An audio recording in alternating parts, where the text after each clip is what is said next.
everybody. Welcome, welcome, welcome to the Santita Jackson Show here on AM 950 Radio, the voice of progressive Minnesota. It is a joy to be with you. I want you to meet me on Blue Sky, santitajackson.bsky.social, Blue Sky. Santita Jackson, just look me up, Santita Jackson. And I don't have big hair in that one. It's just me, like this iteration of Santita. And then, of course, I'm on X at Santita J, at Santita J. You can also catch me on the Santita Jackson Show, but I prefer Santita J. All right. And then, of course, Facebook.com, Santita Jackson and Friends. Santita Jackson and Friends. Hello, my god brother Andre's over there sending you so much love, sending you so much love. Hey, everybody. I want you to meet me on YouTube, the Santita Jackson Show YouTube channel. We have a lot of viewers over there, and I want to thank you for liking and subscribing. Please continue to spread the word and share the show. You know, when I was on my way to college, the night I was leaving, my father gave me two talks. You know, the dating talk, and then there was just one more thing. As I was about to get into the car, and we were driving to Washington, D.C., Mr. Hare, bless his heart, who was one of my father's, part of his security team. He was kind enough to drive me to school with my Uncle Saint. And you remember St. Clair Booker, Dr. Damon Arnold. Oh, yes. Uncle Saint, many people, my parents loved and trusted him so much that in the event that something had happened to them, he would have been our guardian. That's how much they loved him. And he took me to college. And as we were loading up into the car, my father said, baby, before we had prayer, he said, baby, and he pulled me off to the side. I want to ask you to do just one thing for daddy. That's all I'm going to ask you to do. I said, okay. He said, I want you to find a church. I said, okay. He said, no, I know you go to church every Sunday, but he said, baby, I need you to find a church because in life, storms hit and they hit without warning. And if your soul is not anchored in the Lord, you will drift away. And I would not have done my job, and I won't be able to live with that. Wow. Don't you know he showed up the next week and I was not in chapel? I was asleep. I didn't miss too many more Sundays after that. My father he just looked at me and laughed and he said, Daddy went up to chapel. I was looking for you, and Dr. Norris said that you're in the chorale and he wants you to be in that choir. I was like, oh, Daddy, oh. But all jokes aside, storms hit without warning. Now, that's what happened in Texas. And it has been horrifying. And you know what? What has compounded the horror of this tragedy is that our government was not prepared to take on the federal government, and you saw negligence on the state level. And it's not just because people like State Representative Reynolds, who's head of the Black Legislative Caucus, by the way. It's not that you fell down on the job. No. There's so many little things that have happened, like alarm systems that were not put in place, and FEMA being understaffed. I mean, there's just so much going on, and we have joining us today, and he's going to give you a lot of runway because he wants to hear what you've got to say. This is a great Howard man. Okay, he's also a Harvard man, but he's first a Howard man, and he's a veteran. But he was also the head of the Illinois Department of Public Health, and a brilliant, brilliant doctor who has chosen public health over private wealth.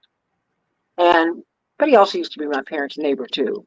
So there's all of that. But we have much love for Dr. Damon Arnold because we know that whenever we have a problem, whether it's personal or institutional, we know that when he goes into the room, he is pulling for the least of these, and just gave us so much comfort. We were all so proud when he was named to head our Department of Public Health. You know, that's a huge position, and so they don't grow on trees, right? And he's a real gift, and he wanted to hear from you. And then as you make your exit, I wanted to ask him about emergency preparedness and what it is that we need to do, and really also the dangers or the challenges, or the dangers of having all of this water around, right? Because water can hold a lot of promise. Hey, Max Myrick. Hey, Andre. Um, but water can hold a lot of disease too. There's just a lot going on. I know I've asked you this many times, but it just doesn't get old because in real time, Dr. Arnold, he's been in meetings with the governor, as these state elected officials will do. And the things that he's come back from the meetings, the information has just been mind boggling. Because there's so many misses here, so many misses. And why don't you tell us just where are we, Representative Reynolds? Well, Santita, hello to you, and certainly it's a pleasure to be affiliated and meet Dr. Arnold. HBCU and Ivy League, that's quite impressive. The best of both worlds, I would say. So, so I'll say this: where we are right now is that we've lost 120 people and counting.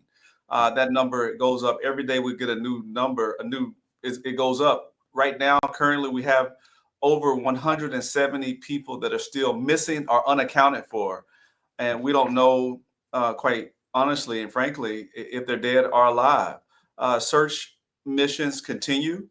They're not calling it search and rescue anymore, but they're calling it search because the presumption is that any of the people that were uh, possibly impacted are likely not alive. Mm, And so right now, there's still a desperate plea and search so that people can have closure. People can know with certainty where their loved one is, identifying them. There's still many people, again, at least, Santita, 170 people as I speak to you right now. And so our hopes are that people will be found, and our prayers are for comfort for these families. But the real tragedy of this situation, beyond the loss of many Texans, children included, babies, people who were at Camp Mystic are deceased, young girls uh, with promising bright futures that were living their dreams in summer camp, a very privileged, prominent camp that has a long storied history in Texas. They were uh, washed away and flooded and drowned and are deceased. So this is a real tragedy in Texas, and uh, quite frankly, honestly, one that could have been better prepared for.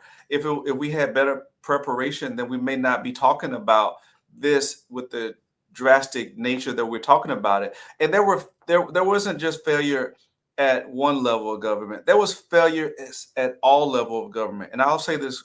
Why do I say that? It's because right now we know that at the federal government, that the impact of the Trump cuts to the Doge cuts to the uh, federal government, including FEMA, the National Weather Service. Those cuts are being felt right now with this unfortunate event in Texas. Why do I say that? Because we've already seen a under shortage and understaffing with the National Weather Service in terms of modeling for meteorologists that are the ones that get the word out to the local communities about adverse weather conditions so that people can be prepared. We know for a fact that those cuts played a part in understaffing. And we know for a fact that FEMA is understaffed, and there are many people who were impacted that before this tragedy, they were getting their phones answered because they had call centers that were adequately staffed with people picking up the phones, answering questions, getting resources to those who are in need. After this event, once those cuts took effect, we know for a fact that thousands and thousands of people are are without jobs that were once answering those telephone calls. They were once deploying resources to those people in need. Those are part of the cuts to the federal government under Trump. We know at the local level that well before this tragic incident happened, that the people in Kerr County were requesting sirens so that if a disaster happened, that they would be prepared to alert the residents of their county so that they could get and seek refuge. We know that those, on at least on 3 occasions, that those requests were denied for $1 million in funding that it would cost. There was an engineering study that they did in 2016. They said that you need these sirens in the event of a weather related event to get the word out. Those requests were denied from the state of Texas. We know that for a fact.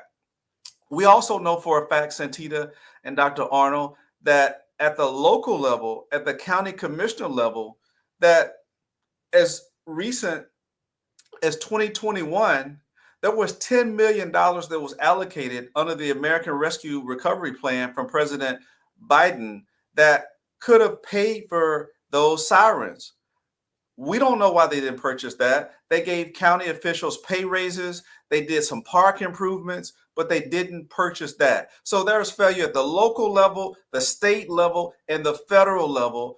And my heart goes out to those families because we're not just playing armchair quarterback. We're bringing transparency and accountability. And we believe that if you put the facts where they are, that people likely could have been saved if these preventative measures were in place. So I'm calling out for accountability. I'm calling out for transparency. We're about to go back into a special session starting July 21st, where we would take up this measure in the special session. But this should have been done a long, long time ago, Santita. Shame on the state of Texas. Shame on the federal government. Shame on those local officials for failing these people that are now facing loss of loved ones and lives changed and altered forever. As we're looking at the impact of the Doge cuts, because different states have said that they want their own Doge, so we're seeing, cuts not just at the federal level, but at the state level. Can we take another set of cuts? I mean, we're seeing a lot at the federal level, but at the state level, and how has Doge impacted you already? Well, I would say yes, because we know right now that there are thousands of people in this state that need resources in terms of emergency assistance. They've already declared it a disaster where these impacted folks would have emergency funds of $750 available right off the bat. Those people aren't able to get it immediately because they're understaffed with FEMA and they can't even handle the request.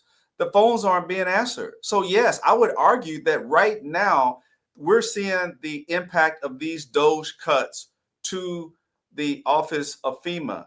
We know that this is unnecessary cuts, and this is just the beginning, right? We know that a lot of those cuts are deferred to go in place after the midterm elections. So they're going to be longer term ramifications. But we're right now in Texas, we've heard from people that right now are frustrated because they can't get access to those resources. These are people who are without lights because their power's out. These are people whose groceries were ruined. These are people whose houses were ruined. They need hotels that they may or may not be able to afford. They need living expenses for buying new clothes because everything they own is wiped out. They need to buy Pampers and diapers and food. And these people, right, their cars were flooded. They need to have a rental car. So this emergency funds may not sound like a lot to people who have a nest egg, but for people who are living paycheck to paycheck, they need that $750 as an emergency relief because this is an unanticipated expense that they're now having to pay out of pocket for. So yes, I would say absolutely, Santita, these Doge cuts are already being felt by those impacted by this flooding in Texas. And it's just beginning. But we write, or should I say our government, you can just go on and go to Congress and get money without reporting it. If it's under a certain amount, I forget which amount it is. That happens routinely. So the money that we've given to Ukraine on the top, it's more than $100 billion. But if you get up underneath, it's like an iceberg. It's much, much, much, much, much, much more than that. And I'm wondering, what is it? Because $750 is not going to make people right. How can you stay in a hotel? I mean, what can you do with $750? Well, that's something that You can. need something. Don't get me Right. wrong, No, no, but no, no, no, no. That is like a temporary, right? And so they're able to get more funding, but that is like an initial kind of lump sum that they can get for emergency assistance, right? And that's what these funds are for emergency assistance, so that people, like, we don't want people having food shortages. We don't want people being on the streets, and so these funds are there for those who need them, so that they can get shelter, they can get food and other necessities, toiletries and things of that nature. So that's what these funds are designed for. They're certainly not designed for long term. It's just short term. But right now, even these short term funds are being held up because of the shortages with FEMA. It's not because the resources aren't there. It's the manpower, the people power that is there to get that to them, because they need the people from FEMA to help access those resources. And right now, we're seeing a backlog in this state because they're understaffed. They're understaffed with the National Weather Service.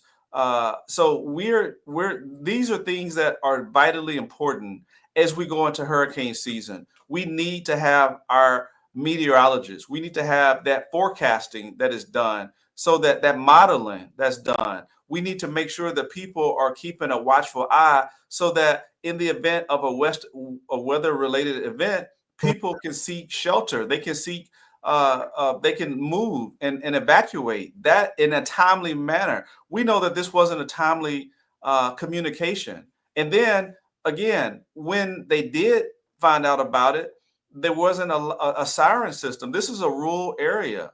And so there were so many failures, Santita, and we have to really be honest about where responsibility lies. And Governor Abbott has not wanted or owned up to taking responsibility. His comments were only he gave an analogy of a football game. Only losers pit and talk about placing blame. That was his response when a reporter asked him, well, who's responsible for this? That was his retort. And I know, as you know, that we have seen time and time again, when disasters happen, President Trump, his first reaction is it was DEI. DEI caused it. Elon Musk, it was DEI. And so Governor Abbott is not going to be able to hide behind DEI, which was a false anyway. There was not a scintilla of evidence. That was some, just really gaslighting the situation. But the truth of the matter is they own it and they need to take responsibility for it. And quite frankly, we have a shared responsibility to fix it for it doesn't happen again. But the other thing that compounds this, Santita, is that we're not dealing with the science and impact of climate change, which is having these events reoccurring when it comes to flooding and more national weather-related events that are reoccurring, 100-year events that are frequent now because of the impact of climate change. And Texas is a climate denier state. They will not own up to climate change is real and the science. And so there's no resiliency, there's no preparedness, there's no preparation, and there's nothing that we do to mitigate this, because we are burying our head in the sand because of our over reliance on fossil fuels, and making sure that the oil and gas industry does not have any kind of what they call unnecessary burdensome regulations that cost them more money to do business. They rather focus on the profits of the corporations and shareholders than do what's right for public health, for the citizens to have clean air, water, and land. They sacrifice public health for profits, and that is wrong. And that is another part of what President Trump is doing with these cuts. He's privatizing the federal government to profit for corporations. If you privatize it, then you can make profits off of it. And that is what he's trying to do. It's all a part of Project 2025. And so we need people to be alert, and be aware of what is being done with our people who are in charge of our government right now. They're trying to pillage it for profits, and that's what they're trying to do by outsourcing and shutting down FEMA and these other federal agencies and privatize it so that people like Elon Musk, who make most of their money from government contracts, can get wealthy off of our tax dollars. What do you say? I mean, has anyone, I realize people are in the midst of this crisis, but everybody in Texas is not. That is, they're not in immediate danger. They haven't lost a home, they haven't lost a loved one. So my question is, what is the discussion that you are having now about a floodplain not having an alarm system? You know, I'm trying to find out how that works, because something about that to me just, it doesn't sound right. it doesn't pass the smell test. I mean, Camp Mystic, how did they exempt them from this floodplain is beyond me. I know for a fact that federal members of Congress from Texas have called for a investigation into this. We're going to ask for answers when we have our hearings during the special session. I don't know what we'll get, but there needs to be some kind of answer to that, because it is mind-boggling. You can't really explain, how did that happen? I mean, how did you Well, how drop did the it happen? ball? It I mean, yeah. is there anything that could have been done that could have mitigated this disaster? Like, were people given sufficient time? I mean, because it seems like this river just swelled, It just did. all, It like with such, I mean, so quickly and with such force. But I mean, how far in advance were people informed that there was a problem, and then that they needed to leave? Well, okay, so there is some dispute, or there's been some type of miscommunication in different accounts of that. One account is there was a fire person that alerted the officials that they needed to get the alert out to the community within they did, and they didn't do it for at least 2 hours later, and then some people didn't get it for at least 4 hours later. Those were precious times as the water was building up. One of the the things about it is that the alert system that they have wasn't an alarm system, a siren system. We know that that wasn't in place, but it was through more text alerts, more through phones and things of that nature. But there were some delays in getting the information to those who were in the flood, that were in the direct path of the flood, including those at Camp Mystic, that they could have gotten to higher ground. We know that there was some miscommunication, or lacks in communication, because every minute was precious in terms of that water building up. There was some time. Again, I'm not trying to armchair quarterback, but based on the timeline, and we don't have all the facts vetted out yet, but there was time for some to evacuate to higher ground.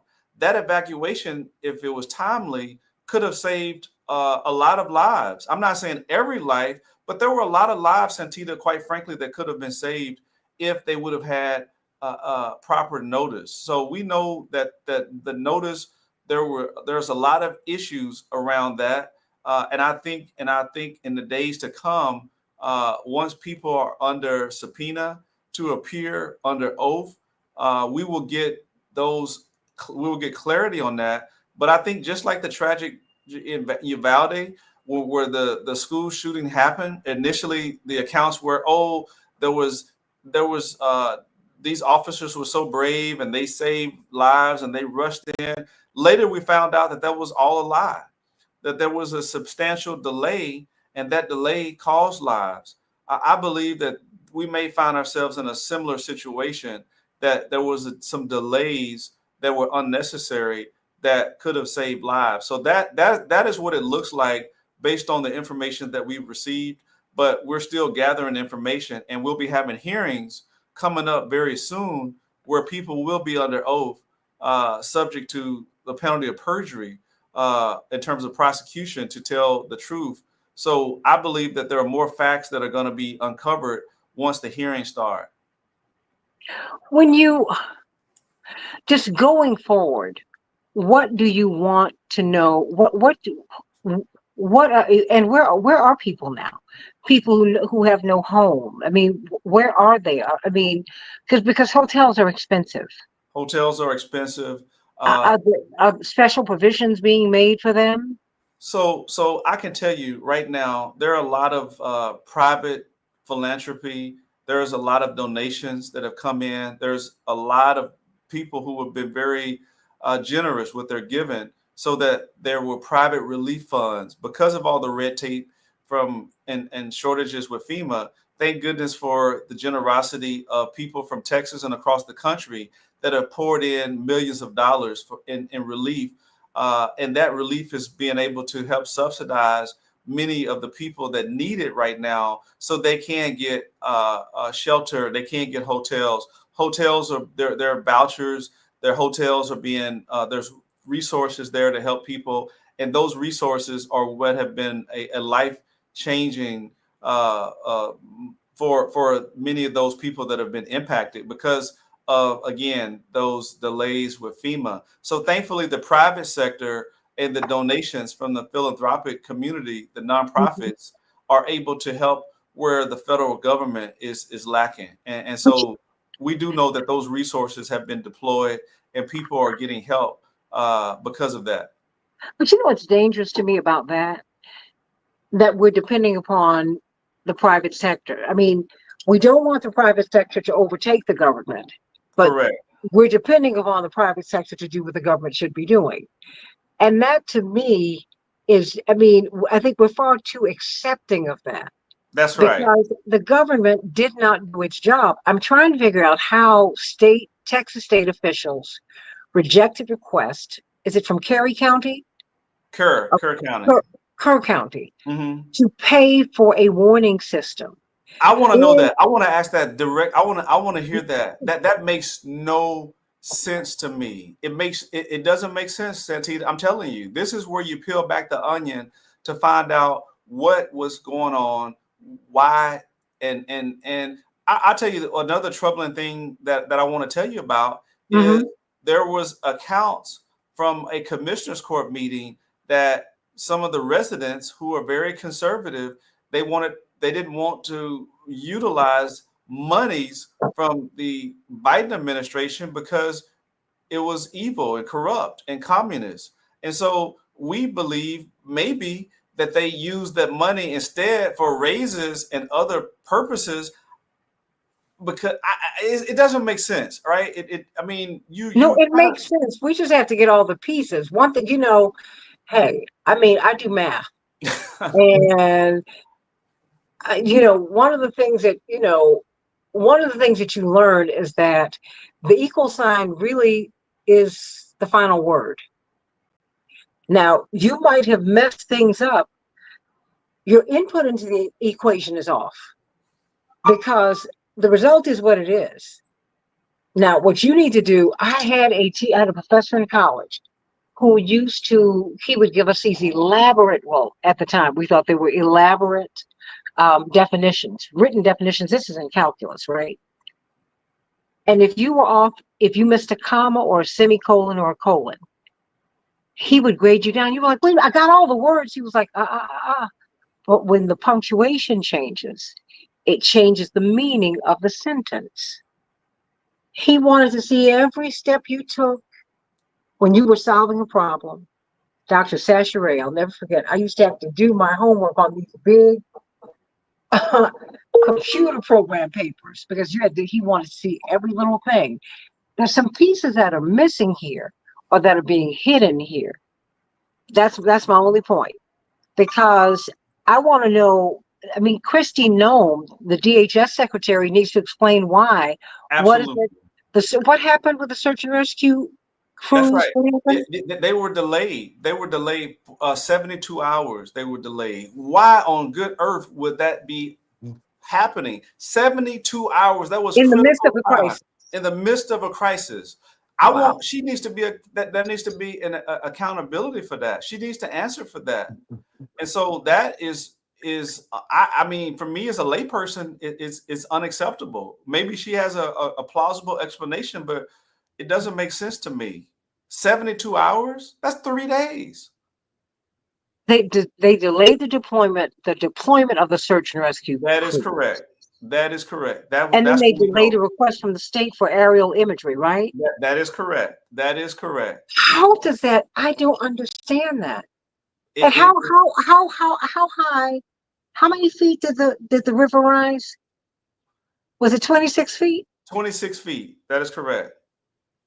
It you doesn't, Santita, your expression is so appropriate because I can see your mouth open and I'm the same way. Like, why? What? You know? See, what's unsettling to me is that it can happen anywhere. Yes. And that is, it's unsettling and it's frightening. And to see these people gather like they did at Hurricane Katrina, when President Bush looked at the man in charge and said, "Oh, heck of a job, Brownie." And we were like, people are Hmm. dead on the streets in New Orleans. Are you serious right now? Right. That's right. I remember, I think it was the senator at the time. She was no longer the senator. And Anderson Cooper was interviewing her, and she was saying, "Oh, this is, I have to." First, she started off with this preamble: was everybody's doing such a great job here. Da, da, da. Anderson Cooper just stopped her. He said, and he was about to choke up. Because his family's he's from a very prominent family in Mississippi, and he said, "I'm standing here. Behind me, there is a woman. Rats are nibbling at her. She's been dead for days. No one has come to get her." He said, "Are you serious?" And that's why I'm like, I mean, as you look at how this it's a tragedy now. When I look at how this has unfolded, these people didn't do their jobs. I know you've got to go, and you're getting an Yeah. award tonight, are you not? Yes. That's why I have to leave. Congratulations, Thank and what you. is the Thank you. award? A Black Excellence Award. Of course, and congratulations. Thank you. What Thank would you. you like to say before you go? It is so important that we continue to make good trouble to press our elected officials that are accountable to all of us. We have a fiduciary duty as public officials to protect our constituents and citizens. Public health should be our number one priority. And many people failed us with the federal, state, and local level. So always demand transparency, accountability. You as a person, a citizen, deserve answers. The media and the press should continue to do their jobs and press the Trump administration for answers. And so I'm very grateful for platforms like this because we owe it to the American people to be honest and open and transparent so that we don't continue to have these disasters happening again. There needs to be accountability, and we owe it to those whose lives have been lost to give them honest answers. Nothing can bring them back, but we need to be able to be truthful and then making sure that doesn't happen again in the future. So it needs to be lessons learned. There needs to be certainly everything we can do to comfort them uh, because there's nothing you can tell those families that would bring them peace right now. But that's why I'm praying for those families to have peace that surpasses understanding. And I'm looking forward to continue to work with you, Santita, and certainly I'll be in touch and looking forward to continuing because this is not going to be a news cycle story that just ends and we're chasing the next. This one needs to be vetted out so it doesn't happen again in the future. Well, I thank you so much for your service, Thank you. and You made my day, as and you always. deserve this award. Thank you. Mhm. All Sending right. you much love. Texas And State Representative honor. Ron Reynolds, everybody. Mhm. Dr. Damon Arnold. Now Yes. you have overseen a whole, as we would say in the community, you've seen a whole health department Yes. Hmm. for the state of for a state. Yeah. There's not a lot of people have done that. Yeah. I need to know when. Okay, this river rose 26 feet, Yes. 26 feet in a very short period of time. Um, the Department of Homeland Security secretary delayed the deployment of search and rescue crews by 72 hours. Yes. She delayed a request from the state for aerial imagery. Hmm. Um, the federally staffed disaster center was short staffed. I mean, I can just keep on going. They did not have they did not have an alarm system for that area. It would have cost $1 million. Yes. The state has more than $32 billion just laying around. Hmm. Help me to understand how bad it is. I'm a layperson. You're not. You've run a system. You'd be one of the persons who would be on TV right now explaining this, and you should be doing that anyway. Hmm. Help me to understand. Did the system fail? Yeah, Santita, first of all, I want to say thank you for even having me on with Representative Reynolds. I see why he's getting the Excellence Award. His presentation was excellent. I can see him doing many, many things in the future. And hopefully we'll have that kind of leadership in the country once again at some point in time. But one of the things that happened that and what I'm going to do is make one comment about that, and then I'm going to walk you through what happens during a flood. And the first thing is that, you know, one of the things is that the Department of Homeland Security, NOM actually got to the point where you had to have $100,000 contract had to be personally signed by the Secretary of DHS. So she said that she changed the rule and said, you have to actually let me personally sign this. I can't tell you how many people I gave signatory authority to because when emergencies happen, they have to be able to act very quickly. And so you can imagine if I'm in Texas and I'm a FEMA representative and I'm telling you, you need to come here, and or if I'm a person that is working within the state or a municipality or the local government, I have to send you a contract and it has to come to your attention. And then you have to be able to physically sign the contract. That is a delay that is catastrophic in its scope. Should never have happened as a rule. It should never have been put in place. So that was part of the issue where the big delays happened, where people could not act fast enough. Now, on the ground, they say all disasters are local until you sort of escalate. So you start with local, you start on your block, you start going through the city, you start going through the county, and then you start going through the state, and then you go to the federal government. So it's an escalation as things are happening. And as you So said, you exhaust the resources at every level correct, or correct. your options, right? Yes. Okay. And then once you've exhausted that, then it becomes apparent that you can't do this on your own, that you need to have a higher level step in, whether it be the county, the state, or the federal government, that you need to have this layering. It's a layers of protection. So now walking through a flood, so you have 27 feet of water that took minutes to accumulate. So if you're on the third story of a house, it just wiped out your third story in your house. I mean, so if you're on the ground, the things that you're facing are that you're going to face a water of wall. And remember, water is not compressible. You can't compress water, Which means, which means that it's almost like a concrete block coming to hit you. mhm, So water is not something like we're jumping into the water in a pool. This is a force of nature that is almost like a 18 wheeler coming towards you and hitting you. And so it's an incredible amount of force. You saw houses floating away. You saw trucks overturned, wrapped around trees just being uprooted. You can imagine you have an ancient, a very old tree with very deep roots in it, and the water is powerful enough to pull the roots out the ground. Hmm. That is some power.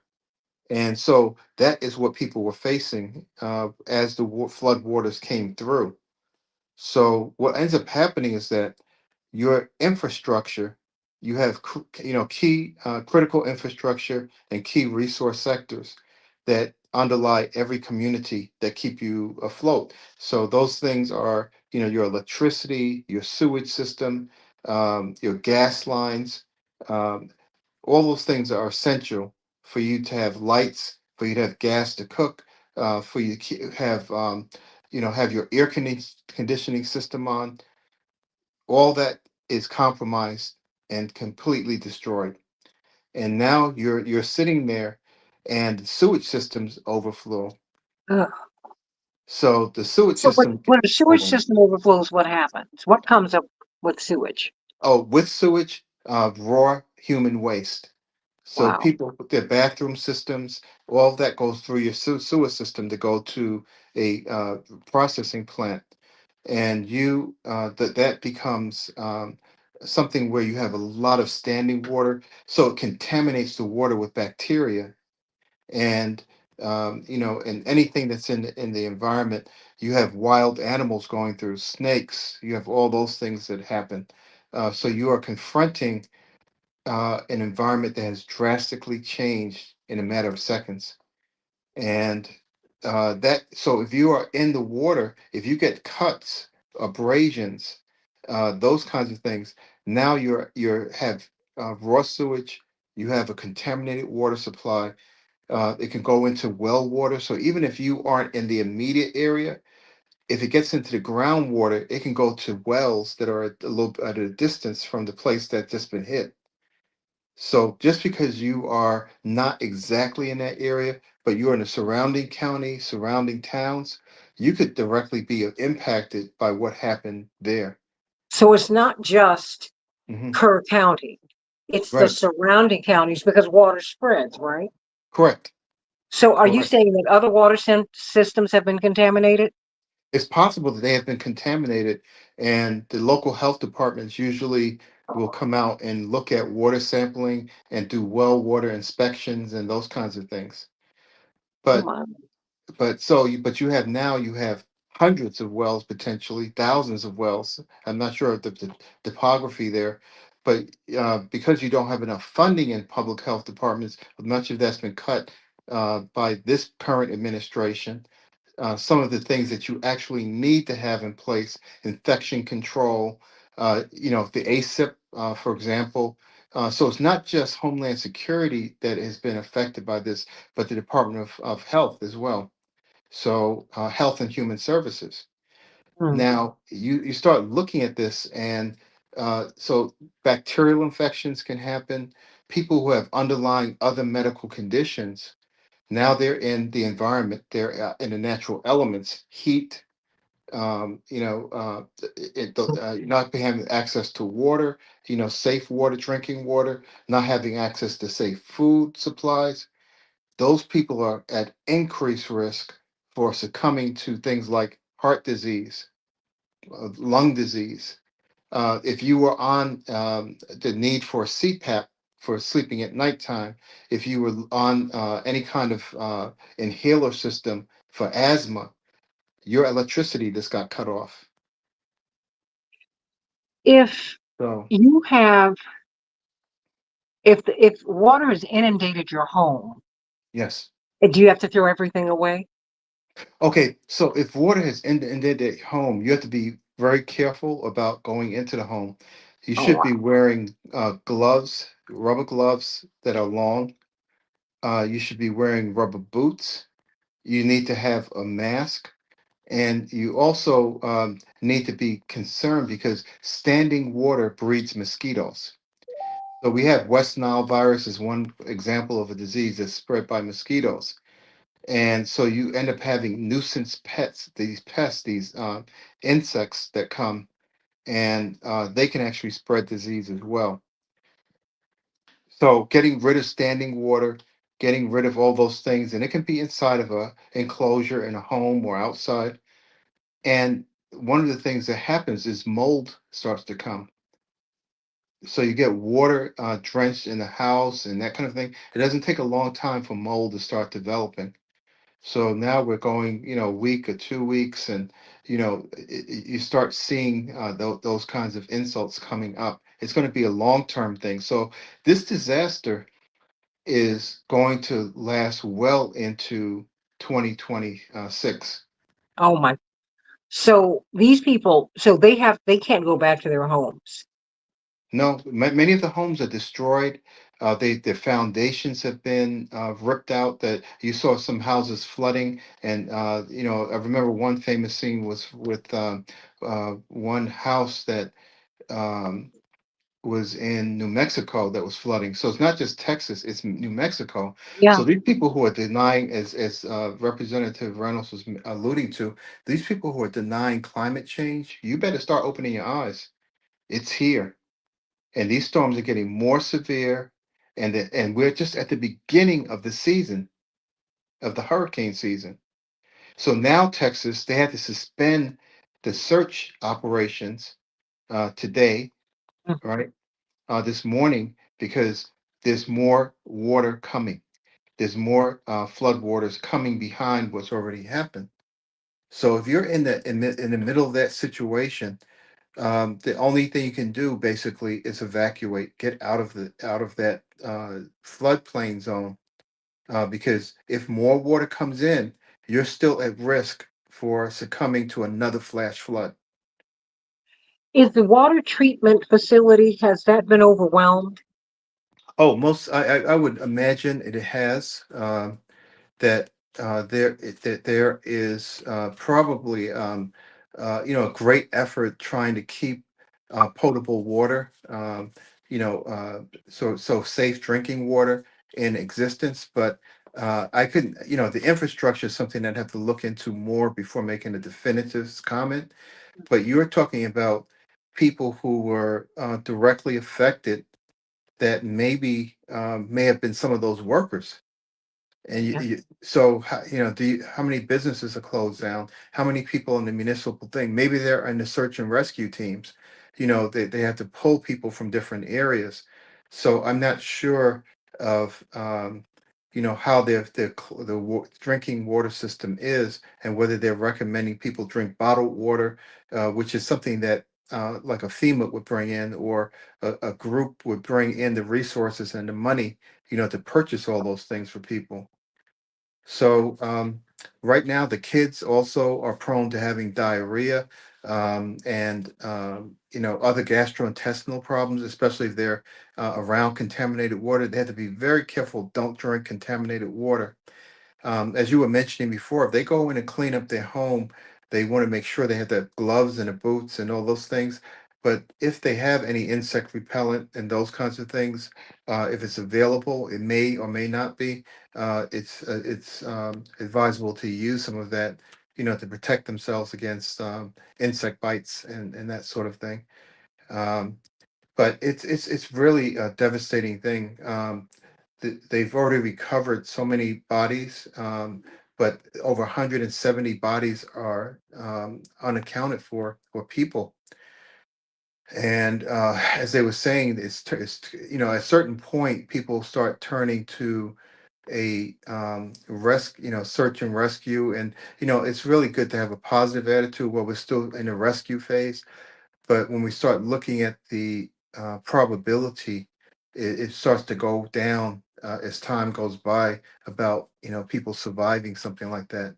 So you have people bodies in the water, which adds another level of potential source of and contamination and those kinds of things. So it's really a very, very, very bad situation.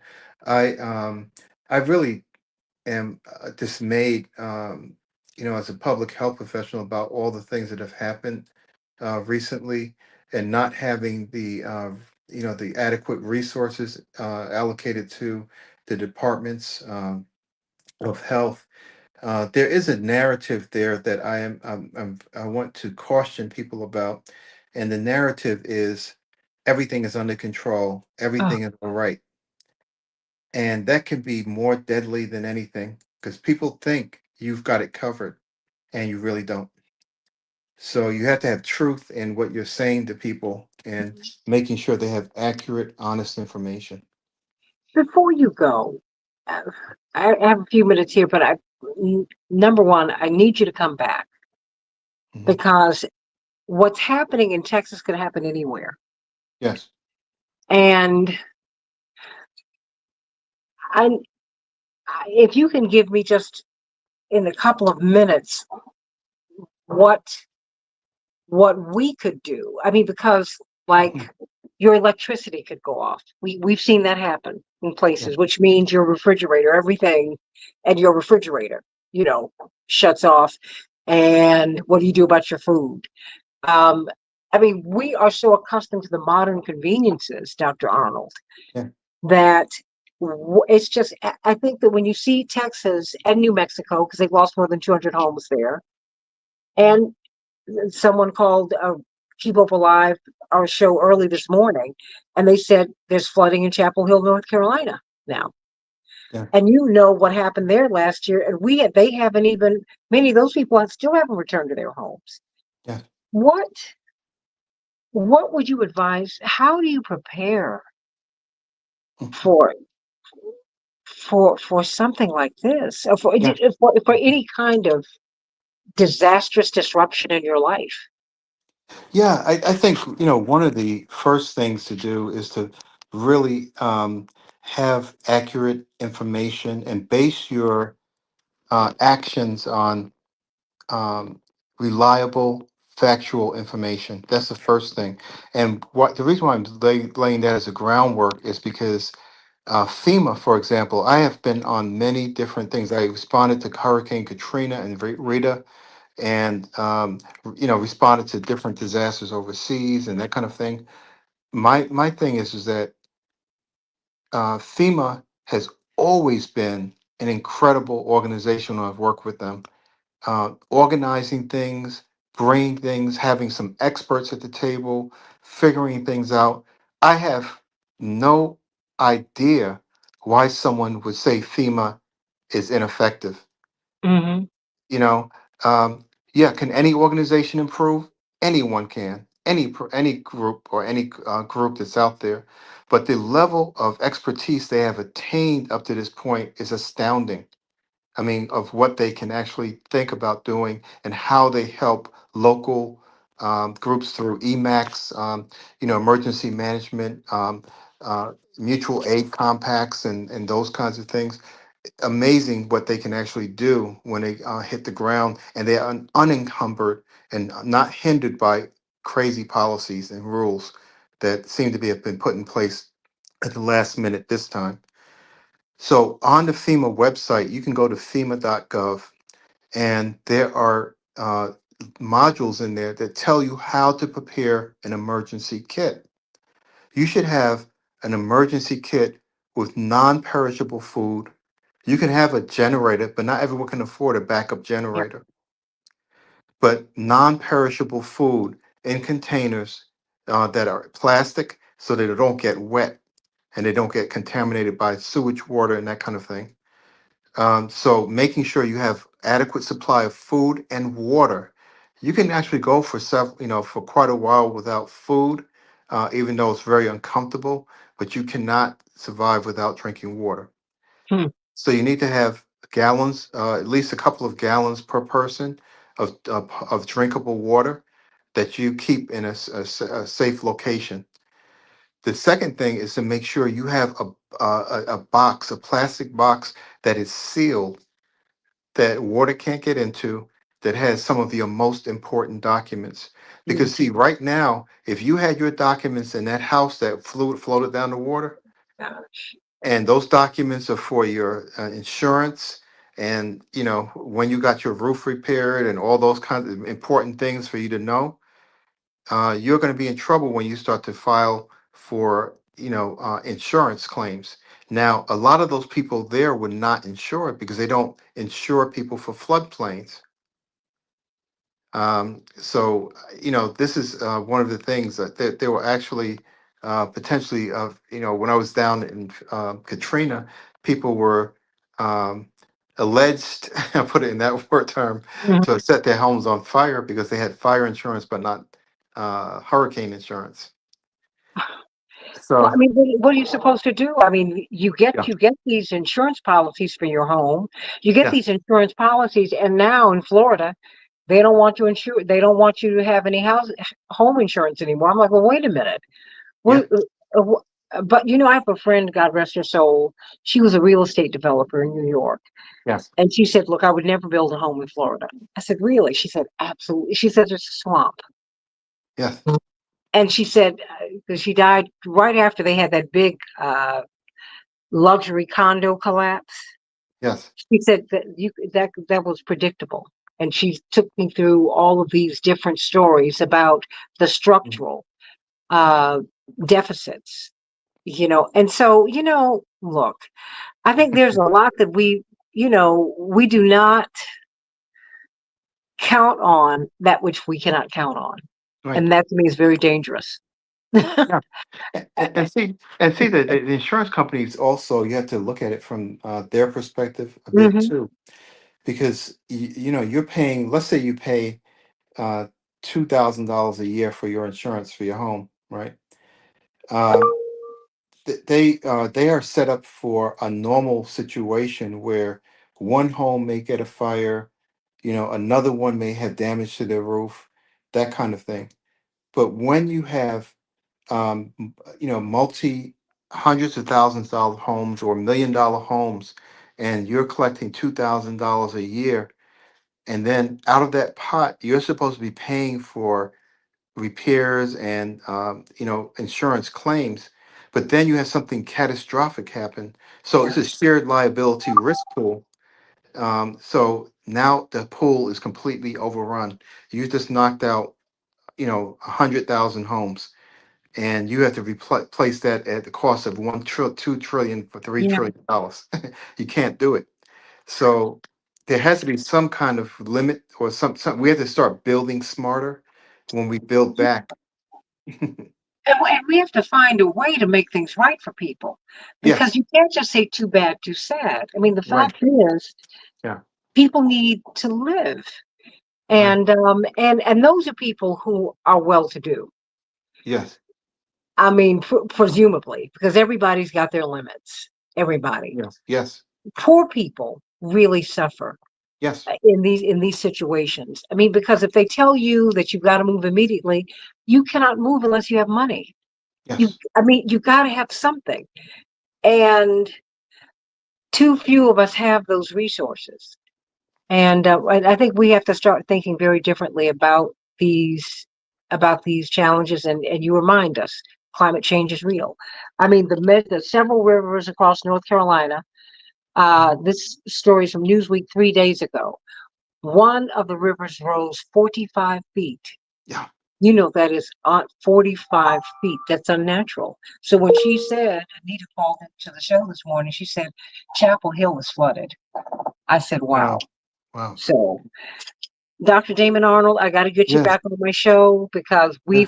we've got a lot to talk about because really walking us through this, Mhm.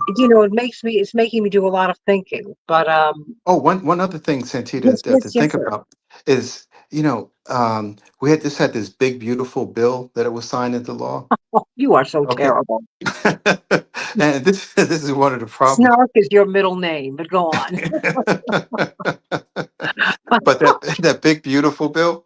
Now, the way that it was put into legislation, and it was timely, pushed by the Republican Party. They pushed it through, and the midterm elections are in November.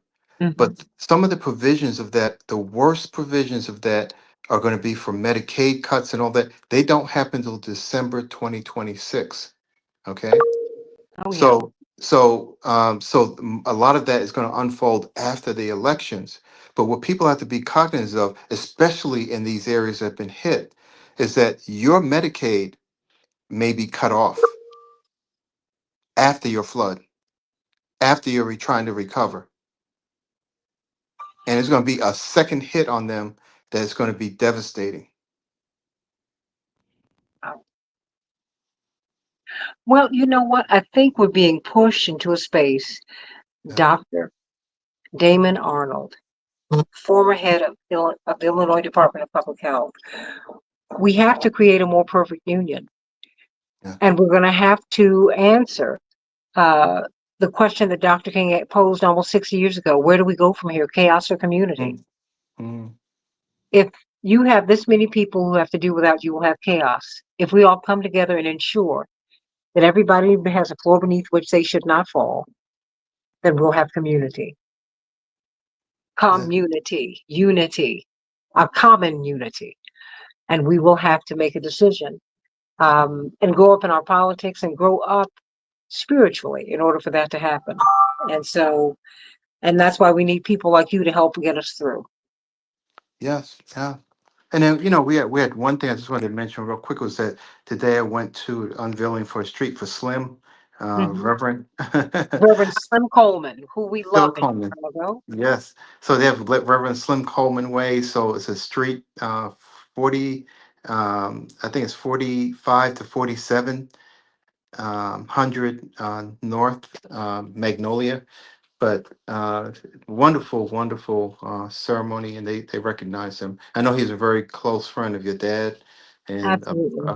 Rainbow Push. So Well, we love and I say that in yes, the active tense because he was a man who reached across all lines. He just knew first you were human, yes, and that's why we love Reverend Coleman because he really. Oh, I know what he's gone home to meet his rest. yes, Because many people do not realize that he did so much of his work while he was struggling to get yes, out of bed every day because he was ill. yes, But he felt compelled by his calling, his highest calling, which he answered, to make sure that everyone was okay. And now his daughter, yes, assisted by his first lady, yeah. is the pastor of his church, and she looks like a fashion model, but she has the spirit of a servant. And I love Pastor Tanya Lazada.